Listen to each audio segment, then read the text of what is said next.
AMD readies even more Ryzen 5000 series desktop SKUs for April.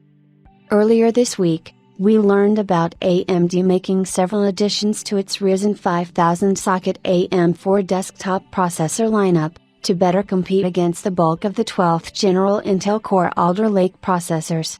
It turns out that there are 3 more additions to the lineup that we missed, because they're slated for a slightly later availability from the other chips, later by weeks.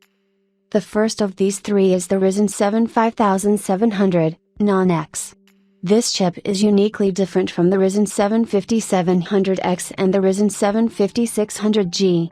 It is an 8-core/16-thread processor that's based on the 7nm Ryzen silicon, with its IGBA disabled. This means you still get 8 Zen 3" CPU cores, but no IGBA, just 16 MB of L3 cache, and the PCI Express interface of the chip is limited Gen 3. The Ryzen 3 5100 is the spiritual successor to the very interesting Ryzen 3 3100. It is a 4-core/8-thread processor based on the same Ryzen silicon with Zen 3" cores, but with only 8 MB of L3 cache, and the IGBA remaining disabled. The third chip on the anvil is the Ryzen 7 4700, an interesting 8-core/16-thread offering based on the older Ryzen silicon with Zen 2" CPU cores.